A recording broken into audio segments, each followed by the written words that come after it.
गुरु प्यारी साध संगत जी, आज फिर से एक सुंदर सी साखी आप सभी को सुनाने जा रही हूँ। गुरु प्यारी साध संगत जी, परमपिता परमात्मा और हमारी अंतरात्मा हमेशा जो भी घट रहा है उसको देख रही हैं, जान रही हैं, और परमात्मा हमारे सभी कर्मों का हिसाब रखते हैं और उनकी सज़ा या उनका फल वो ही देते हैं। चाहे वो फल अच्छा हो चाहे बुरा हो, कर्मों के हिसाब से मिलता है। आज ऐसी ही एक सुंदर सी साखी आप सभी को सुनाने जा रही हूँ। पूरी दुनिया, ज़्यादातर पूरी दुनिया इस भ्रम में है क्योंकि पाप इतना बढ़ गया है, अपनी रूट से, अपनी जड़ों से लोग कट गए हैं क्योंकि घर में शिक्षा प्रणाली ही बदल गई है। घर में कोई ग्रंथों के बारे में कोई वर्णन नहीं है, वही विदेशी शिक्षा प्रणाली को अपनाकर बैठ गए हैं लोग। लेकिन कोई भी स्वदेशी शिक्षा प्रणाली को अपनाने के लिए तैयार नहीं है क्योंकि घर में माहौल ही नहीं है। और जब अपने ग्रंथों के बारे में बच्चों को पता ही नहीं है तो आगे आने वाली पीढ़ी भी उसी तरह की बनती जा रही है। ये वाली पीढ़ी तो है ही ऐसी, पिछली वाली पीढ़ी भी बिगड़ चुकी है क्योंकि ग्रंथों की नॉलेज उन लोगों को भी नहीं है।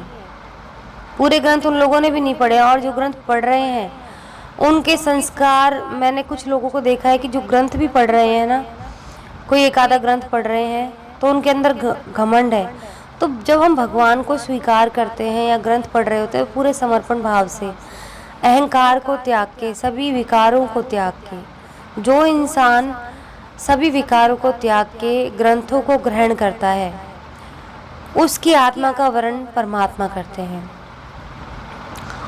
और जो ग्रंथ नहीं पढ़ रहा है और ग्रंथ पढ़ के भी अहंकारी है, 5 विकारों को नहीं त्याग पा रहा, उसको परमात्मा कभी भी नहीं अपनाते। तो गुरु प्यारे साध संगत जी, आजकल लोग इस भ्रम में हैं कि हमें कोई नहीं देख रहा, हम ये जो काम कर रहे हैं हमें कोई नहीं देख रहा। उनको ऐसा लगता है कि चोरी छुपे लोगों से नज़र बचा के वो बुरे काम कर रहे हैं तो सिर्फ लोग उन्हें नहीं देख पा रहे, तो उनको लगता है कि उन्हें कोई नहीं देख रहा। ये सबसे बड़ी गलतफहमी है आज के ज़माने की। तो आइए ऐसी ही एक सुंदर सी साखी आप सभी को सुनाने जा रही हूँ। बहुत पुरानी बात है, उन दिनों की। आज की तरह स्कूल नहीं होते थे, गुरुकुल शिक्षा प्रणाली थी और छात्र गुरुकुल में रहकर ही पढ़ते थे। गुरु प्यारी साध संगत जी, इसके साथ मैं यही कहना चाहूँगी, जो हमारी पहले गुरुकुल शिक्षा प्रणाली थी वो बहुत अच्छी थी। उसमें ना जाने हमें कितने सब्जेक्ट्स एक साथ पढ़ा दिए जाते थे गुरुकुल के अंदर। और आजकल जो बच्चों में बिहेवियरल चेंजेस देखने जा रहे हैं, पेरेंट्स में भी देखे जा रहे हैं कि उनके व्यवहार में बदलाव है, चिड़चिड़ापन और ये सब की एंगर इश्यूज़ हो रहे हैं, डिप्रेशन हो रहा है लोगों को, और किसी से ठीक से बात नहीं कर पाते हैं, व्यवहार में शालीनता नहीं है। वो इसी वजह से नहीं है, वो हमेशा जो हमारे गुरु होते थे गुरुकुल शिक्षा प्रणाली के अंदर, वो हमें किससे कैसा व्यवहार करना है वो भी सिखाते थे, व्यवहार में शालीनता सिखाते थे, हमें हर चीज़ सिखाई जाती थी। लेकिन उसको पूरी तरीके से भ्रष्ट कर दिया गया। न जाने अब कैसे वापस आएगी वो शिक्षा प्रणाली, बड़ी चिंता होती है इसके बारे में सोच के। तो गुरु प्यारी साध संगत जी, गुरु शिक्षा प्रणाली थी उन दिनों पे और छात्र गुरुकुल में ही रहकर पढ़ते थे। उन्हीं दिनों की बात है, एक विद्वान पंडित थे, उनका नाम था भोलाराम। गुरु प्यारी साध संगत जी, मैं यहाँ पे एक बात ज़रूर कहना चाहूँगी कि हमारी शिक्षा प्रणाली गायब हो गई है। आप कोशिश करें उसको सुधारने की। सबसे पहले संस्कृत सीखें, संस्कृत को बोलना सीखें, संस्कृत को समझना सीखें। उसके बाद अपने ग्रंथों में क्या लिखा है वो ग्रंथ पढ़ें। और सबसे बड़ी बात, सबसे ऊपर एक बात है, अहिंसा, और किसी का बुरा न करें कभी भी, न सोच से न कर्म से, कभी भी किसी का बुरा न करें, चाहे वो जीव हो, चाहे इंसान हो, चाहे वो प्रकृति का कोई भी हिस्सा हो। जब आप एक ऐसे इंसान बन जाते हैं तो आपका उद्धार निश्चित है। आगे बढ़ते हैं गुरु प्यारी साध संगत जी। तो एक विद्वान पंडित थे, उनका नाम था भोलाराम। उनका गुरुकुल बहुत ही प्रसिद्ध था। जहाँ दूर दूर से बच्चे शिक्षा ग्रहण करने के लिए आते थे। भोलाराम की पत्नी चल बसी थी, उनकी उम्र भी ढलने लगी थी। भोलाराम जी की घर में शादी के लिए एक बेटी थी, जिनकी चिंता उन्हें हर समय सताती थी। पंडित भोलाराम उसकी शादी के लिए ऐसे परेशान रहते थे, हमेशा सोचते थे कि मैं ऐसे योग्य इंसान से करूँगा जिसके पास बेशक से संपत्ति ना हो, लेकिन वो बुद्धिमान बहुत हो। क्योंकि जो इंसान बुद्धिमान है वो इंसान दुनिया का सबसे अमीर आदमी है, सबसे ज़्यादा संपत्ति है उसके पास। एक दिन उनके मन में ख्याल आया, उन्होंने सोचा कि क्यों ना वो अपने शिष्यों में से एक योग्य बच्चे की तलाश कर लें। ऐसा विचार करके उन्होंने बुद्धिमान शिष्य की परीक्षा लेने का निर्णय किया। उन्होंने सभी शिष्यों को इकट्ठा किया और उनसे कहा, मैं एक परीक्षा आयोजित करना चाहता हूँ। उसका उद्देश्य ये जानना है कि तुम सब में से बुद्धिमान कौन है। मेरी पुत्री विवाह योग्य हो गई है और मुझे उसके विवाह की चिंता है, लेकिन मेरे पास पर्याप्त धन नहीं है, इसलिए मैं चाहता हूँ कि सभी शिष्य विवाह में लगने वाली सामग्री को एकत्रित करें। भले इसके लिए चोरी का रास्ता क्यों न चुनना पड़े, लेकिन सभी को एक शर्त का पालन करना होगा। शर्त ये है कि किसी भी शिष्य को चोरी करते हुए उसका मालिक देख न ले। अगले दिन से सभी शिष्य अपने काम में जुट गए। हर दिन कोई न कोई शिष्य अलग अलग तरह की चीज़ें चुरा कर ला रहा था और गुरुजी को दे रहा था।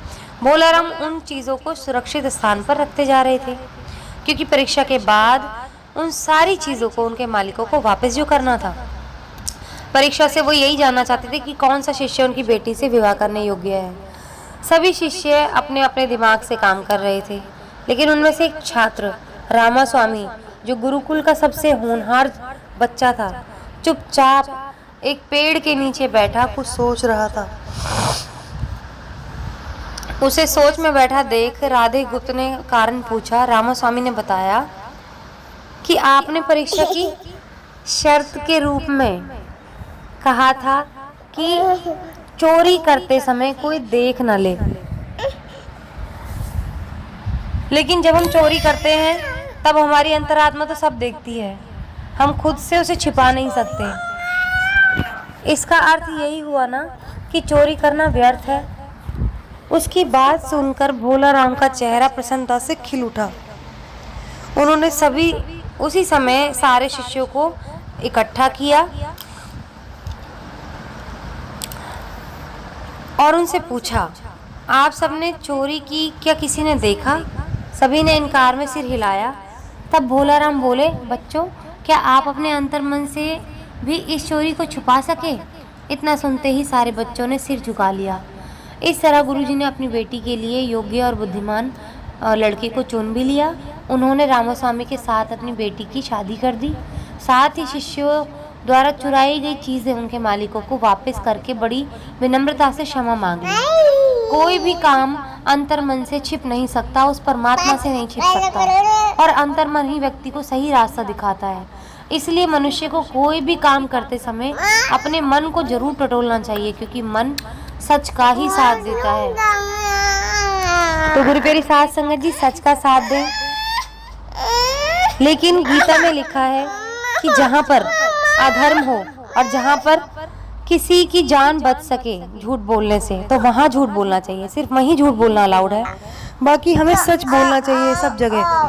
तो गुरु प्यारी साध संगत जी, सच का रास्ता कभी ना छोड़ें और हमेशा ये सोचें कि हमें हमेशा परमात्मा देख रहे हैं और कोई गलती ना करें।